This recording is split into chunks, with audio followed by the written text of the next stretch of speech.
안녕하세요. 오늘 5월 27일 목요일입니다. 오늘 소식은요, 먼저 코로나부터 알아볼게요.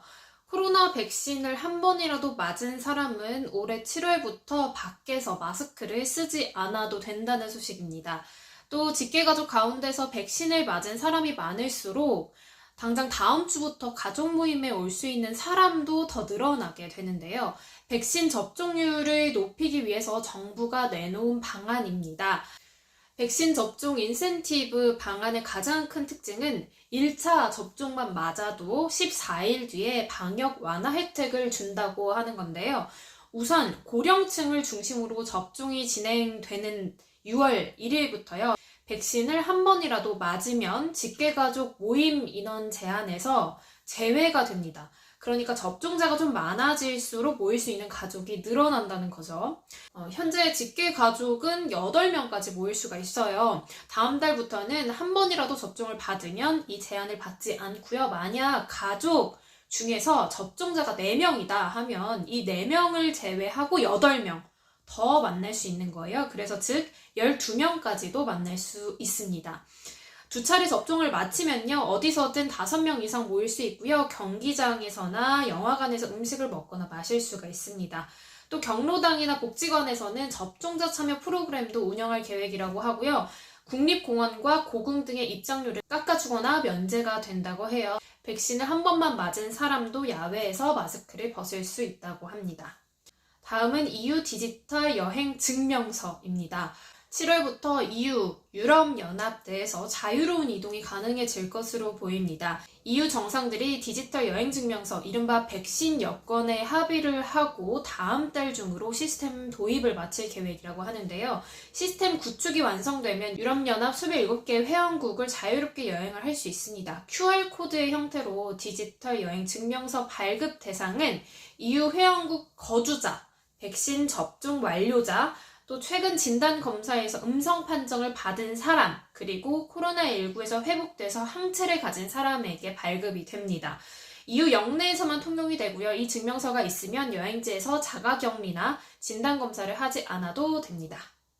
다음은 한미정상회담 성과에 대한 발표를 했는데, 문재인 대통령이 성과를 설명하기 위해서 1년 3개월 만에 여야 대표들과 만났습니다. 정치권 협력을 당부하는 한편 타이완 문제에 대한 중국 반발에는 소통하고 있다고 했고요. 한미 백신 스와프는 회담 의제가 아니었다고 말하기도 했습니다. 여기에서 스와프는 뭔지 좀 살펴볼게요.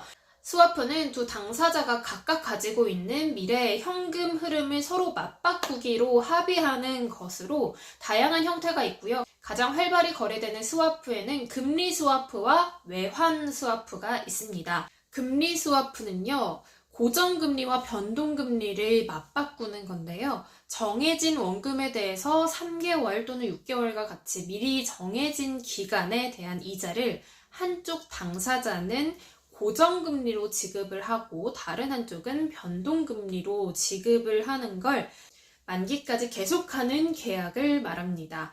외환 스와프는 유사하게 한 나라의 통화와 다른 나라의 통화를 맞바꾸는 거래를 말합니다.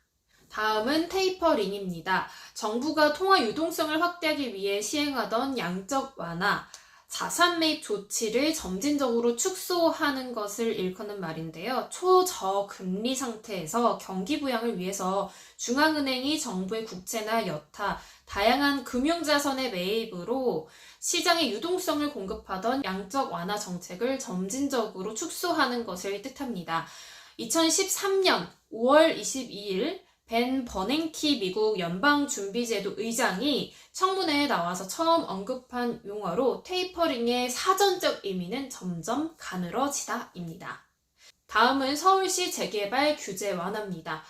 난개발을 막는다는 이유로 7층 이상 건물은 짓지 못하는 곳들이 좀 있었습니다. 하지만 서울시의 규제 완화한 대로라면 용적률을 최대한 받을 경우 25층짜리 아파트도 지을 수가 있습니다. 재개발을 까다롭게 했던 주거정비지수제도 폐지하기로 했습니다. 주민 동의율과 노후도 등을 점수로 매긴 건데요. 이걸 없애면 재개발이 가능한 지역이 크게 늘어날 것이라는 예상이 되고 있습니다.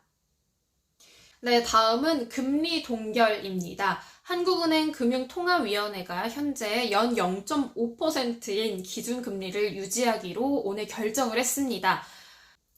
기준금리 동결로 미국 연방준비제도 기준금리와 격차는 0.25에서 0.5%포인트로 유지가 됐습니다. 금통위는 통화정책 방향 의결문에서요, 국내 경제 회복세가 강해지고 물가가 당분간 높은 오름세를 이어갈 것으로 보이지만 코로나19 전개와 관련해서 불확실성이 잠재 있고요, 수요 측면의 물가 상승 압력이 크지 않을 것으로 전망되어서요, 통화정책의 완화 기조를 유지해 갈 것이라고 밝혔습니다. 다음은 하이퍼클로바입니다. 국내 최대 포털 네이버가 개발한 국내 기업 최초의 초대규모 인공지능인데요. 2021년 5월 25일 공개가 됐습니다.